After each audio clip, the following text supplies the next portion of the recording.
On revient donc sur le plateau et on accueille donc notre deuxième invitée, Madame Donia Ben Rasmen, membre du Conseil national et non du bureau politique du Conseil national du parti Etakat. Bonsoir. Bonsoir. Merci d'avoir accepté notre invitation. Ça a été assez dur de vous avoir, mais bon, on a réussi quand même. Oui. Alors, on revient donc au sujet, donc la mort du martyr Chokri Belaïd. On a entendu avant que vous veniez sur le plateau, Monsieur Rafem Ben Haj a jeté la responsabilité sur le gouvernement, la Troïka. Alors, est-ce que c'est un peu ça ou pas? Écoutez, d'abord pour commencer, je voudrais présenter mes condoléances à la famille, évidemment, de Chokri Belaïd. Chokri est un confrère, son épouse est une consoeur, donc je voudrais déjà en mon nom propre leur présenter mes condoléances, les condoléances de mon parti. En tant qu'avocat? Oui, oui, oui, oui, bien sûr, et aussi au nom du parti, évidemment. Et donc à la famille de Chokri Belaïd, à sa famille politique aussi. C'est vraiment désolant qu'on en arrive là. Nous sommes vraiment sous le choc et l'heure est grave et vraiment, voilà, je voudrais déjà avant tout donc, présenter mes condoléances à la famille élargie, la famille politique aussi. Très bien. Alors, comme je vous ai posé comme question, donc le gouvernement. Le gouvernement, est-ce que c'est la responsabilité de la Troïka? Est-ce que, donc, quand je dis Troïka, bien sûr, Etakat, le CPR et le parti Ennahda. Écoutez, je pense que aussi, aujourd'hui, il faut éviter de lancer des accusations. Moi, je crois encore dans notre justice, dans nos institutions. Et je fais confiance, si vous voulez, à l'enquête qui est en cours. Et je pense qu'il ne faut pas lancer des accusations. Voilà. Donc Madame Basma Khalfaoui, la femme du défunt et du martyr Chokri Belaïd, a accusé directement le parti Ennahda au pouvoir. Oui, écoutez... Par contre, Rachel Ghanouchi a accusé les RCD d'avoir commandité cet assassinat politique, et notamment l'idée Tounes. Donc là, on est sur des accusations... Voilà, nous sommes encore dans cette division des Tunisiens et je suis contre. C'est-à-dire que moi, je ne veux absolument pas rentrer dans ce jeu malsain de vraiment accuser à tort et à travers. Je n'accuse pas ni Ennahda, ni... je ne tiens pas à lancer des accusations. C'est vraiment... Il faut, alors comment on fait? C'est très grave quand même ce qui s'est passé. Bien sûr que c'est très grave. Qu'est-ce qu'on peut faire? Etakat, elle est quand même au pouvoir, vous êtes dans la Troïka, donc il y a quand même une petite part de responsabilité quand même. Comment ça, une part de responsabilité? Je ne sais pas, Monsieur Rasmen. Écoutez, si on revenait à 5 décembre 1952, l'assassinat de Farhat Hached, c'était en quelque sorte presque le même climat. La main rouge. La main rouge, bien sûr. Pour ne pas dire de ce qui se fait aujourd'hui, la main noire ou la main bleue, je ne sais pas.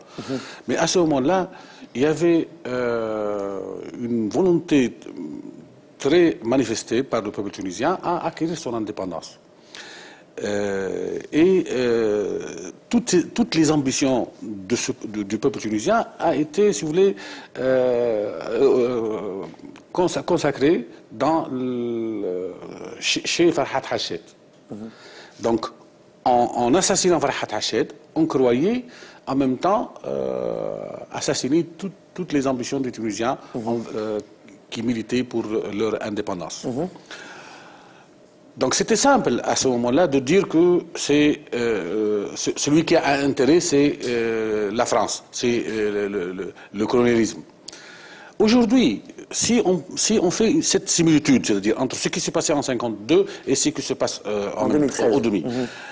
2013, les Tunisiens vivent une certaine déception, quelque part, de ce qui s'est réalisé, malheureusement, le 23 octobre. Parce que lorsqu'on est allé aux urnes le 23 octobre pour avoir une assemblée constituante et pour avoir, dans des élections tellement ouvertes, démocratiques et libres, on croyait que les gens qui sont élus, les députés qui sont élus, vont assumer leurs responsabilités et vont être, si vous voulez, vont réaliser une certaine... les objectifs de la révolution, tout simplement. Donc ils voyaient un certain... Ils ont ce qu'on appelle la feuille de route, liée les objectifs de la révolution. Où on se trouve après presque plus d'une année, 3 mois on se trouve presque, même madame, peut-être elle me dira que voilà, on a un deuxième brouillon de la Constitution. Mais vous n'avez pas même un brouillon de la Constitution. Parce que dans cette Constitution, qu'est-ce que vous trouvez? Vous trouvez les deux idées. Donc, c'est-à-dire, vous trouvez l'idée libérale et démocratique et vous trouvez, au contraire, l'idée conservatrice. C'est-à-dire, vous trouvez l'idée de la couche politique démocratique, et vous trouvez l'idée du groupe conservateur, de Nahda peut-être. Donc vous n'avez pas une seule opinion dans ce brouillon. Vous avez deux brouillons. Donc cette grande déception, petit à petit, la population et les politiciens vont impliquer au doigt la Troïka, surtout que la Troïka est, donc bien sûr, c'est pas à partie égale quand même, les 3 partis. Mais lorsque on voit que les gens du gouvernement, que les gens du parti directeur de cette Troïka ne se comportaient pas comme hommes d'État, se comportaient comme des hommes du parti, c'est-à-dire qui défendaient des intérêts partisans, qui s'accusaient et qui parlaient même de la discrimination entre le peuple de croyants et non-croyants. Et ces accusations ont émané même de la bouche du ministère de l'Intérieur. Lorsqu'on voyait ces 2 poids 2 mesures dans le rétablissement de l'ordre dans la société. Donc, bien sûr, moi, lorsque j'accuse la Troïka, ou j'accuse essentiellement le Nahda, c'est pas une accusation judiciaire, c'est-à-dire, je dis, voilà, c'est celui-là qui a réalisé cet assassinat. C'est une responsabilité morale. Non, c'est une morale et politique. C'est une accusation morale et politique. Alors, qu'est-ce que vous en pensez? Écoutez, honnêtement, je ne comprends pas comment vous allez, à partir de ce que vous avez dit, pourquoi vous accusez en fait le gouvernement, parce que la Constitution, le brouillon évidemment n'est pas parfait, je vous l'accorde, il est à améliorer, qu'il reflète aujourd'hui, comme vous dites, qui contiennent des contradictions, je ne sais pas, peut-être, mais c'est aussi parce que cette Constitution doit peut-être justement refléter au maximum, tenir compte au maximum des avis des uns et des autres. C'est pourquoi on est passé par une Assemblée nationale constituante. C'est pour ça qu'il y a des consultations qui se font aujourd'hui au niveau des régions pour entendre les citoyens, pour entendre les revendications des uns et des autres, et pour que cette Constitution puisse ressembler au maximum aux Tunisiens et représenter au maximum le Tunisien aujourd'hui. Donc évidemment ce n'est pas simple, évidemment ce n'est pas facile. Si on était passé par un comité d'experts, les choses auraient peut-être été plus simples, mais la Constitution n'aurait peut-être pas aussi reflété au maximum l'avis, si vous voulez, les avis des uns et des autres. Donc je pense que c'est aussi pour ça qu'on est passé par ces élections. Et honnêtement, ce que je comprends pas, c'est pourquoi, je comprends qu'il soit très difficile, évidemment, qu'une constitution, on ne puisse pas la pondre, si vous voulez, très rapidement. Surtout, et on sait aussi que le rôle de l'ANC n'est pas uniquement de rédiger cette constitution, c'est-à-dire qu'il y a aussi, évidemment, elle joue d'autres rôles, cette Assemblée nationale constituante. Notamment de superviser le gouvernement. Absolument, de contrôler le gouvernement, notamment. Est-ce qu'il supervise maintenant le gouvernement? Est-ce que justement ils arrivent à contrôler le gouvernement? Un contrôle du gouvernement. C'est-à-dire, normalement, un ministre de l'Intérieur qui continue à exercer sa fonction après un meurtre. Après un assassinat politique. Un assassinat politique. Après aussi des turbulences qu'a vécu la Tunisie dans tous les gouvernorats. Je crois que qu'est-ce qu'ils en ont dit? Il vient exposer ses idées au Conseil, mais le Conseil, il n'est pas maître de sa boutique, malheureusement. Les députés ne sont pas maîtres de la situation, parce que tout ça se fait en dehors du Conseil. Vous savez bien que les questions épineuses elles ne se sont pas débattues au sein de l'Assemblée nationale.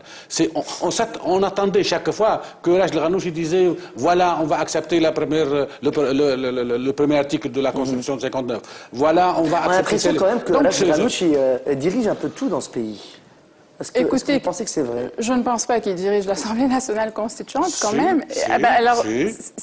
Moi, je le pense pas. Oui, personnellement, je ne le pense pas. Mais si on le pense, alors à ce moment-là, le reproche est à adresser aux députés. Il a adressé, c'est qu'il y a un problème. Moi, j'ai entendu et non pas au gouvernement. Moi, j'ai entendu une députée, le président de l'Assemblée nationale, lui questionner est-ce que vous avez une reproche à ce que vient de dire votre chef de groupe, qui était M. Nourdine El-Bhiri. Elle lui a dit non, moi, je ne serai jamais contradictoire. Je n'ai jamais aucune reproche à M. Nourdine El-Bhiri. Je suis avec Nourdine El-Bhiri, même si je n'ai pas entendu ce qu'elle a dit. Est-ce que ça, c'est une députée qui parlait au nom du peuple ou qui parlait au nom d'un parti? Non, ça, ce sont encore toujours peut-être des Quels sont les intérêts, scénarios possibles concernant les coupables? Et est-ce que les autorités ont la volonté d'accélérer le processus d'investigation par rapport à la mort du martyr Chokri Belaïd? J'espère que oui, bien sûr. Écoutez, il faut Selon vous, quels sont les absolument... scénarios possibles concernant les coupables? Encore une fois, honnêtement, je n'ai pas d'avis à donner.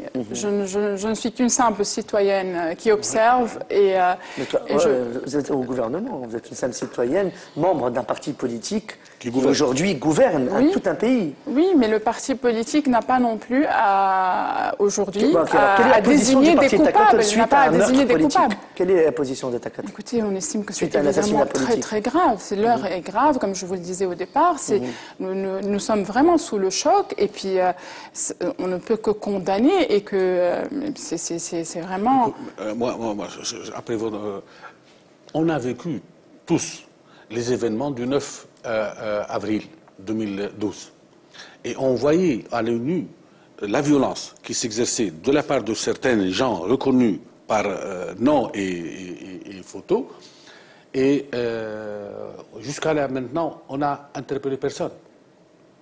Des gens qui se sont protégés même par des agents de... Donc moi, lorsque je voyais ça le 9 janvier, le 9 avril, et j'entendais M. Zied El-Heni hier et Sofiane Ben Hamida hier parler de ces manipulations qui se réalisent au niveau du ministère de l'Intérieur. Donc vraiment, le cœur tombe dans l'estomac. Oui, je crois savoir qu'ils ont été que le procureur doit que le juge d'instruction doit les entendre lundi prochain. Vous, en tant qu'Assemblée nationale, vous avez constitué un groupe d'investigation. Où vous êtes arrivé? Au niveau de l'Assemblée nationale? De l'Assemblée nationale, oui, il y a... Écoutez, mais justement, là encore, je vous dis, s'il y a des reproches à faire, il faut les adresser aux députés, oui. Effectivement, vous avez un retour de vos députés quand même à l'Assemblée nationale, vous êtes au courant de ce qui se passe? Il y a une commission d'investigation en fait. Donc, moi, je n'ai pas on n'a pas encore les résultats définitifs de cette commission. La commission d'investigation sur la violence qui s'est réalisée contre le JTT. Dans l'accord entre le JTT et le gouvernement, fixé que l'investigation et la prise de position Là, je crois savoir que ils ont bien avancé par contre. Je crois savoir qu'on va avoir une réponse dans les prochains jours. Voilà, la réponse c'est l'assassinat de Chokri Belaïd. Pardon? C'est l'assassinat de Chokri Belaïd. La réponse de la commission d'investigation? Non. La réponse à ceux qui détiennent aujourd'hui le pouvoir, nos sorts. Voilà la réponse. On leur demandait d'arrêter la violence, la violence simple, si vous voulez. On passait maintenant à... mais de toute façon, la violence, moi je suis d'accord avec vous qu'il faut absolument être ferme à chaque fois qu'il y a des dépassements. Hier, madame, voilà, moi je te porte un grand estime à vous. Il y a beaucoup de gens, de femmes et hommes, bien sûr. Et c'est réciproque. Hier, en sortant du cimetière, vendredi dernier. Vendredi dernier. Oui. On a vécu une terreur qu'on n'a jamais vécue. Pourquoi le ministère de l'Intérieur n'a pas prévu que ce va se passer de telle et de telle chose? Tout le long du tronçon du GP1 qui sépare le cimetière à Jbel el-Jloud, il y avait des bandes de criminels. qui ont terrorisé la population, hommes et femmes. On a quand même vu une dizaine de voitures brûlées, des gaz lacrymogènes, et j'arrivais même dans l'intérieur du cimetière. Est-ce qu'ils ne connaissent pas? Si M. Al-Raid ne connaît pas ça, il y a les directeurs ou bien les gens de police, c'est-à-dire les cadres de la police. Les cadres de la police, normalement, devaient réfléchir de ça. Ou ils l'ont fait exprès. Écoutez, moi, en tout cas, mon rôle n'est absolument pas de défendre ni le ministre de l'Intérieur, ni je ne suis pas là pour ça. Moi, je parle pas. Je porte un grand estime à M. Al-Raid en tant que personne, parce que je le connais. Mais c'est pas ça, moi. Moi, je parle du système. Moi, je ne m'intéresse pas à ce qui me gouverne. Vous pensez que le système est défaillant à ce niveau-là? Je ne pense pas. Ça ne m'intéresse pas à qui me gouverne. Comment il me gouverne? La façon dont il gouverne. Il nous gouverne d'une façon très mal. Je pense qu'il y a eu des dépassements, évidemment. Il y a eu des dépassements. Nous avons vu effectivement des voitures. C'est pas un dépassement, c'est des crimes qui se sont réalisés. Vous, une femme... que les Belride, c'est bien plus qu'un dépassement. Alors là, c'est le... C'est clair et net. C'est clair et net. Mais je parlais des voitures brûlées. Je vais revenir juste. Est-ce qu'on a l'impression que le parti Takatl et même le CPR, je pense qu'ils ont peur du parti Ennahda? Bah oui, on a l'impression que le parti Ennahda gouverne tout seul, aucune pression n'est réalisée. Non, CPR, par les autres partis. Il n'a pas peur. CPR, il est allié. Moi, j'ai vu l'autre fois quelqu'un de ex-Nahdaoui a dit que le CPR, ce sont l'intelligentsia Nahdaoui qui se sont constitués un parti. Alors, moi, je ne suis pas du tout de votre avis, absolument pas. Je ne vois pas pourquoi nous aurions peur du parti Ennahda, absolument pas. Je pense que nous avons exercé énormément de pression sur Ennahda. Nous avons aujourd'hui, je pense aussi, si nous en sommes là aujourd'hui, c'est beaucoup parce que Takatl n'a absolument pas voulu reculer devant les propositions qu'il a faites. Est-ce que sortir de la Troïka, Takatl? Alors, je ne sais pas ce qu'on veut dire par Troïka aujourd'hui. Est-ce qu'on veut dire Troïka au niveau du gouvernement? Est-ce qu'on parle des personnes, donc du président de l'Assemblée, du président de la République et du président du gouvernement? Tout dépend de ce qu'on entend par Troïka. Et tout dépend aujourd'hui des propositions que va nous faire Jebeli, évidemment. Donc, M. Jebeli a proposé un gouvernement technocrate, parce que mes dernières nouvelles. Nous préférons parler de gouvernement de compétences et non pas de technocrate, parce que technocrate, ça ne veut pas dire grand-chose. Nous en avons déjà fait l'expérience.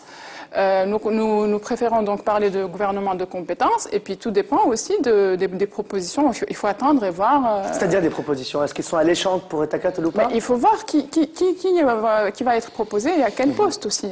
C'est pas et Takatl en fait voulait des indépendants, a voulu un indépendant au niveau du ministère de la Justice et n'a pas cédé, et n'a pas reculé.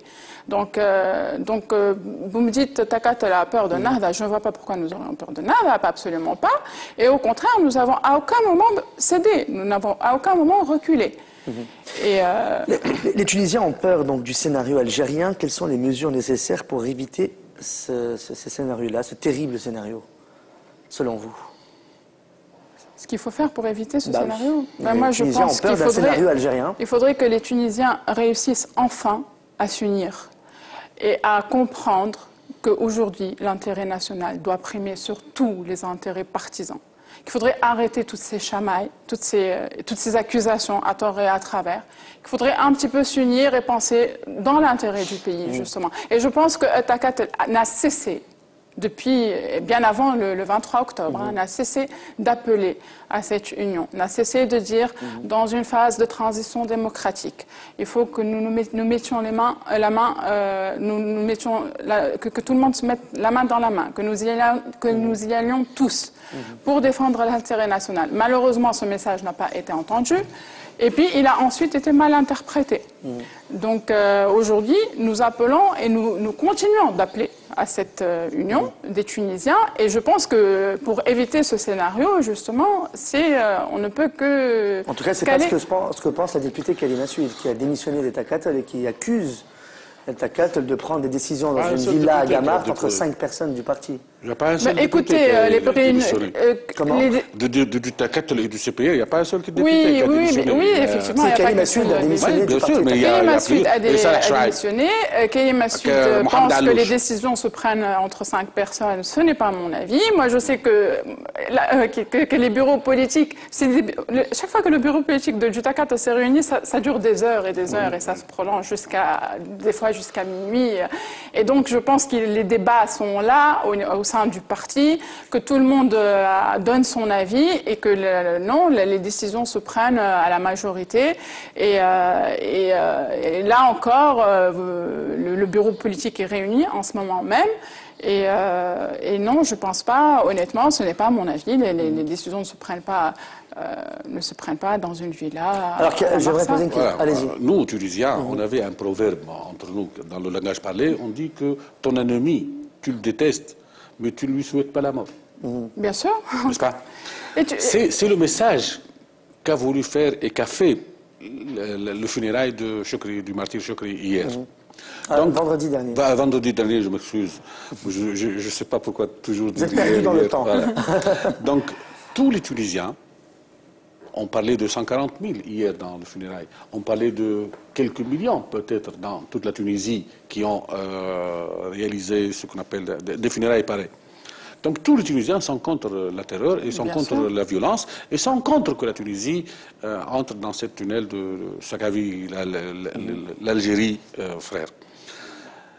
Le problème... L'Algérie frère qui n'est plus si frère que ça. Hein, non, ils ont voulu faire monter en Algérie les 8% dans les non, c'est ça, c'est ça. Ça, c'est la défaillance du gouvernement, la défaillance de Raj Ghanouchi en personne. Mais les Algériens restent toujours nos frères. Donc on compte sur l'Algérie beaucoup plus que sur la France. Mais si on veut vraiment s'en sortir de ce problème, il y a maintenant ni Troïka, ni quoi que ce soit. Il y a ce qu'on appelle le Congrès du Salut national, dans lequel siègent tous les partis politiques, toutes les associations et les organisations de la société civile, et qui sont en train de se débattre sur une feuille de route, sur un programme. Donc moi, je ne donne pas des conseils à Takatel, mais Takatel, il sait bien ça. Donc il n'a qu'à se relier à ce congrès du salut national et discuter avec les trentaines ou la quarantaine de partis qui existent et les vingtaines ou les trentaines d'associations et d'organisations nationales qui existent et chercher avec tout le monde un consensus sur comment sortir notre pays de cette crise grave. Parce que nous, la veille de l'assassinat de Chokri Belaïd, dans le Conseil des secrétaires généraux du Front populaire, on a dit que notre pays est vraiment sur le bout d'une catastrophe. Qu'est-ce qu'il manquait pour nous pousser dans ce tunnel aussi sombre que ça soit? Il fallait réaliser un meurtre ici, un assassinat ici, ou déclencher, si vous voulez, une violence grave, par exemple une explosion dans un hôtel ou dans un quartier. Il fallait que le sang coule. Et malheureusement, on parlait de ça mardi soir. Le mercredi, on s'est éveillé sur le sang, la plus mauvaise nouvelle, sur le sang du martyr Chokri. J'ai une question pour vous. Quelles seront vos procédures politiques nécessaires pour votre front? Je parle bien sûr de M. Abid Lebriki, qui est sûrement le prochain chef du Front populaire. Moi, je connais mes camarades dans le Parti patriotique uni. Je les connais depuis, donc on s'est connus dans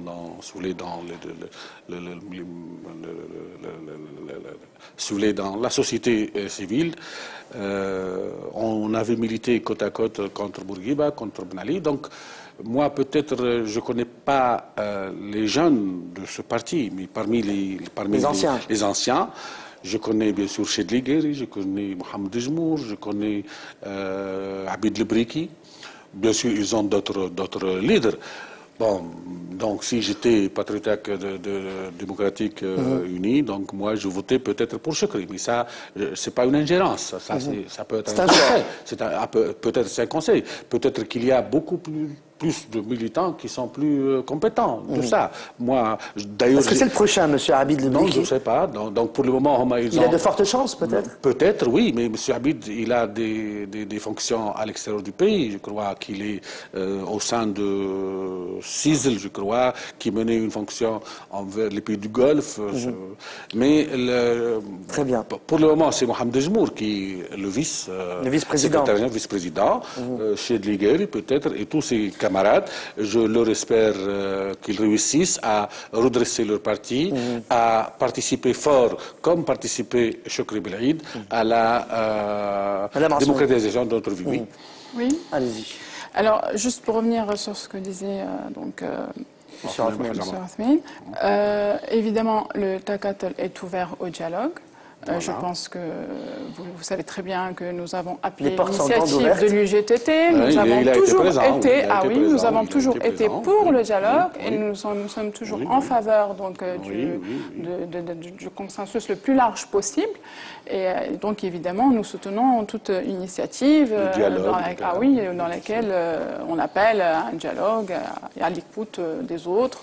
Nous n'avons pas d'ennemis au Takatel. Nous avons des adversaires politiques. Nous n'avons aucun ennemi. Aucun ennemi. Même nous, au Front Populaire, et même si j'accusais tout à l'heure Nahda Ouira, ce ne sont pas des ennemis. Ce sont des compatriotes, ce sont des adversaires politiques. Mais moi, je fais appel au rationnel, aux gens qui ont raisonnable de Nahda, de réfléchir bien le présent et l'avenir du pays, et non pas du parti, parce que le parti, ce n'est que un parmi d'autres dans Absolument, bien sûr. Donc voilà, je rejoins donc, ce que dit M. Othmane. Aujourd'hui, où va le pays? Alors là, on ne sait plus, on est dans une impasse, une crise politique. On ne sait plus qu'est-ce qui va se passer dans l'avenir. La mort l'assassinat de M. Chokri Belaïd a bouleversé toute la scène politique. Alors où on va? On a entendu le président provisoire Mansour Mazouk qui demande 6 mois pour pouvoir reprendre tout ça en main. Alors qu'est-ce qu'il faut faire aujourd'hui? Les Tunisiens, qu'est-ce qu'ils doivent comprendre? Est-ce qu'on continue pendant 6 mois et après... j'ai l'impression qu'on n'a pas c'est pas très cartésien tout ça. On ne voit pas, on n'a pas une ligne de visibilité. Écoutez, moi je pense que d'abord, avant tout, il faut toujours revenir à l'ANC qui détient la légitimité électorale. Donc c'est l'institution, la plus haute institution. Cette légitimité. Il y en a qui disent que la légitimité est perdue depuis le 23. Hein. Je ne dis pas qu'elle est éliminée ou qu'on ne reconnaît plus la légitimité, mais j'ai dit qu'elle est effritée. Elle est effritée. Vous savez, elle est effritée. Je ne sais pas si elle est effritée. Honnêtement, moi je pense que cette légitimité. L'ANC détient cette légitimité qui est une légitimité électorale et qu'une légitimité électorale ne peut être supprimée que par une autre légitimité électorale. Qu'on soit ouvert au consensus, qu'on écoute l'ensemble des partis. La Constitution de 59, est-ce qu'il a fallu un acte juridique pour annuler cette Constitution? Est-ce qu'il a fallu un acte juridique pour résoudre ou pour là, je ne vous suis pas très bien. Oui, je ne vous suis pas très bien. C'est-à-dire que vous remettez en cause aujourd'hui la légitimité de l'ANC? Non, moi je ne mets pas caduque la légitimité de l'ANC. Par contre, le Parti démocrate se contredit un peu parce qu'ils ont signé au début, avant que l'ANC prenne ses fonctions. Vous avez signé que ça serait pour 1 an. Une feuille de route. Oui, mais cette feuille de route, c'était un engagement. Non, c'est pas contradictoire. C'était un engagement moral. C'était un engagement moral. La morale vaut mieux. Non, s'il vous plaît, je voudrais répondre sur ce point. C'était un engagement moral. Effectivement, il a été signé par Takatel, oui. Par Moussa Ben Jaffer. Oui. Tête de liste. Alors, engagement moral. Maintenant, le fait d'avoir dépassé ce délai d'1 an ne remet absolument pas en cause la légitimité de l'ANC. Absolument pas. Pourquoi? Parce que... Mais ça remet encore la crédibilité de ceux qui ont signé cet engagement moral? Non, même pas. Parce qu'aujourd'hui, qu'il y ait des blocages au niveau de l'ANC n'est pas de la faute du Takatel. D'autres partis ont signé cette feuille de route sont toujours représentés à l'ANC, en dehors du TACAT, d'accord, qui sont dans l'opposition, etc. Ils sont toujours représentés aujourd'hui à l'ANC, et donc il n'y a pas, je ne vois pas pourquoi ce serait la faute du TACAT et non pas des autres partis s'il y a aujourd'hui un blocage et si on n'avance pas malheureusement facilement. Et c'est normal que nous n'avancions pas facilement, peut-être que ça a été mal évalué, en fait. Moi, je pense qu'une année, de toute façon, c'était trop court. C'était trop court. C'est avoir sous-estimé peut-être le rôle de cette ANC. Avoir sous-estimé son rôle. D'accord. Un comité d'experts aurait pu rédiger une constitution, effectivement, dans un délai bien plus court même, je vous l'accorde. Mais le rôle de l'ANC n'est pas uniquement de mettre en place une constitution aujourd'hui. Il y a plein de textes de loi. Mais le peuple, c'est ce qu'il voulait. Le peuple ne voulait pas autre chose, il voulait une constitution. Non, je ne suis pas d'accord, parce qu'on n'a pas élu une ANC uniquement pour rédiger une constitution. On ne procède pas à des élections d'une Assemblée nationale constituante de cette ampleur, donc des élections de cette ampleur, juste pour rédiger une constitution. Non, à ce moment-là, on aurait fait appel à un comité d'experts, on aurait éventuellement fait valider ça par un recours au référendum, mais pas faire élire une Assemblée nationale juste pour... Non, madame, une Assemblée nationale constituante, son rôle essentiel, c'est... le rôle essentiel, je vous l'accorde, essentiel, d'accord. Les autres rôles, ce sont des rôles implicites. Mais présenter et faire noyer cette Assemblée par des projets de loi qui n'ont rien de relation avec les objectifs de la Révolution. Ah si, si quand même. Non, écoutez, d'abord on a perdu beaucoup de temps à mettre en place le règlement intérieur de l'ANC, vous le savez. Ça a pris un temps fou. Ensuite, il y a des lois quand même... Il est avéré qu'il manquait beaucoup de choses dans ce règlement. Il y a des lois qu'il faut mettre en place. Il faut des lois qu'il faut absolument mettre en place. Mais vous n'avez pas mis, les lois importantes. Vous n'avez pas mis la loi électorale, la loi pour... non, vous n'avez pas mis ça. Mais non, vous n'avez pas mis même en vigueur les textes qui ont été déjà pris. Et encore une fois, pourquoi vous? Pourquoi TACAT? C'est-à-dire que ça, c'est une responsabilité à la rigueur qui serait partagée par tout l'ensemble des partis représentés à l'ANC. Non, mais je vous voyais, non pas parce que moi, ça m'a déjà fait par TACAT, c'est l'équilibre président de l'Assemblée nationale. Mais c'est pas seulement le fait qu'il a passé une année que la légitimité est effritée. Non, c'est pas ça. Il faut dire aussi que les représentants de Nahda à l'Assemblée nationale constituante mettent beaucoup de bâtons dans les roues. Ce qui a effrité la légitimité de l'Assemblée, c'est pas seulement qu'il a passé une année. Mais non, c'est que nous, on ne regardait pas à l'Assemblée constituante unique. On croyait, on regardait à cette troïka qui gouvernait et qui menait la majorité dans cette Assemblée. Et qui n'ont pas réussi à réaliser aucun objectif de la Révolution. Et encore plus, aujourd'hui, s'ajoute aux autres déceptions sur le plan économique, social, culturel, ainsi de suite, une déception sur le plan sécuritaire. Non, je ne suis pas d'accord quand on parle de troïka au niveau de l'ANC. Je ne suis pas d'accord, effectivement, parce que la troïka, c'est au niveau du gouvernement, c'est pas du tout au niveau de l'ANC. Et je pense que le TACAT a bien démontré, en votant... Si un des rôles de l'Assemblée constituante, c'est le contrôle du gouvernement, est-ce que vous avez une position différente de celle du CPR ou de celle de la NADA en ce qui concerne ce que fait le gouvernement? Pas du tout. Pourquoi pas? Pas du tout. Non, pas écoutez, du tout. Ne serait-ce que là, au niveau justement du remaniement, nous n'avons pas les mêmes positions. Nous n'avions pas les mêmes positions. Est-ce que vous avez participé, ce qui prouve que nous ne sommes pas forcément alignés ni sur le CPR, ni sur Nahda. Est-ce que vous avez participé? Moi, je ne vous accuse pas. Moi, je parle au gouvernement et aux responsables politiques qui sont derrière ce gouvernement. Est-ce que vous avez participé, par exemple, à présenter une motion de censure contre les défaillances du gouvernement qui sont multiples? Sur les nominations dans l'administration, surtout dans l'administration sécuritaire, essentiellement. Sur si vous voulez, ce qui s'est passé à Seliena ou ce qui s'est passé à Gafsa. Comment vous avez réagi? Le ministre vient, il expose ses idées, donc tout le monde saluait, et puis donc c'est une chambre de réflexion. C'est une chambre dans laquelle on dépose notre réflexion et qui ne prenait pas de décision. Comment vous n'accusez pas le ministre de l'Intérieur de défaillance? Et vous, c'est-à-dire vous... Il y a quand même beaucoup de lacunes. Hein, bien sûr. Écoutez, que le ministre de l'Intérieur... On retire notre confiance. On retire la confiance de ce ministre ou de ce ministre. On peut lui adresser quelques reproches, je vous l'accorde. Il y a de certaines... quelques reproches, madame, excusez-moi. Non, mais ce qui s'est passé il faut retirer la confiance de certains ministres. Ministre des Affaires extérieures, ministre des Affaires intérieures, le ministre des Affaires étrangères, vous voulez dire? Étrangères, c'est ça. Nous avons demandé à ce que le ministre des Affaires étrangères, là, soit... Maintenant. Et voilà ce qu'on accuse, les partis. Moi, je ne dis pas on accuse, c'est-à-dire on ne vous juge pas criminel, non, loin de là. Non, c'est pas ça.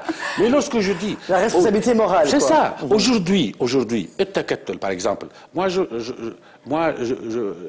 porte un grand respect à Etta Kettel et à ses dirigeants. Et j'ai beaucoup de camarades et d'amis. D'amis, bien sûr. Mais voilà, pourquoi Etta Kettel, par exemple, ne se rallie pas aujourd'hui à ce congrès du salut national et continuer à défendre des intérêts partisans au sein de la Troïka. Non, je suis désolée. Vraiment, alors s'il y a un parti qui n'a pas pensé intérêt partisan, mais uniquement intérêt national, c'est bien Etta Kettel. C'est un parti qu'on ne peut pas accuser. Mais c'est ce qu'on ne voyait pas. Écoutez, c'est ce que vous disiez, mais c'est ce qu'on ne voyait pas dans la réalité, malheureusement. Peut-être que nous n'avons pas assez communiqué à ce niveau-là. Peut-être, si le message n'est pas passé, c'est qu'il y a une défaillance à un niveau. Je ne sais pas lequel au juste, mais peut-être qu'il y a une défaillance, effectivement. Mais s'il y a un parti qui a été prêt à tout sacrifier pour l'intérêt national, c'est bien Etta Kettel. Aujourd'hui, par exemple, voilà. Qu'est-ce qu'ils ont? Ils vont, si vous voulez, ne pas prendre ou bien voir la proposition de Hamadi Jbeli aux yeux de l'organisation provisoire des pouvoirs publics et non pas aux yeux de la réalité des choses qui s'est produite après le 6 février. Moi, je rappelle qu'il y a une légitimité de la réalisation des objectifs, en plus de la légitimité des élections. Il y a aussi une légitimité de réalisation des objectifs de la révolution, une légitimité aussi, ce que j'appelle de la révolution.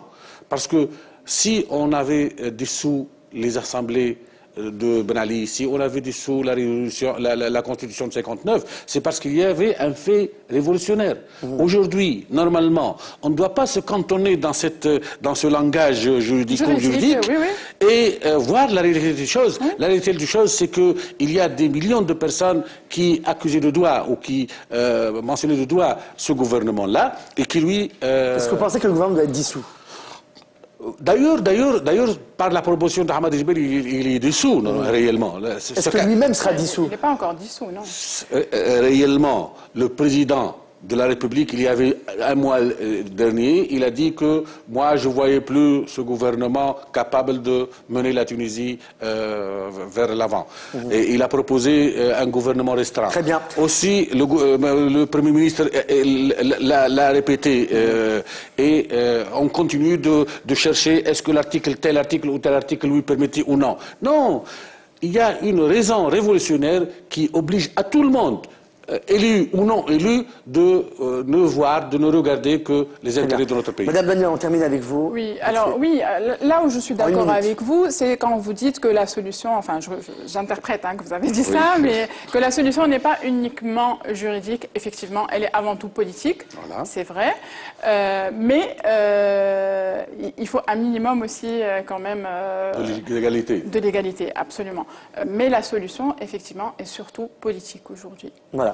Merci beaucoup, Madame Donia Ben Asmen, membre du Conseil national du parti Etta Kettel, d'avoir accepté notre invitation ce soir sur ce plateau. Et merci également à Monsieur Othmane Belhaj, membre du Conseil Belhaj Amr, membre du Conseil, secrétaire du parti Al-Ba'ath et membre du Conseil national du Front populaire, et d'avoir accepté notre invitation ici, présent ce soir dans Débat News. J'espère qu'on a répondu un peu à vos questions. On a éclairci un peu, vous, téléspectateurs à la maison, par rapport à ce qui s'est passé à l'assassinat politique du martyr Chokri Belaïd. On se retrouve, nous, pour un nouveau débat dans Débat News, en français, bien sûr, lundi prochain à 20h15. Bonne fin de soirée sur Tunesnet TV. À lundi prochain.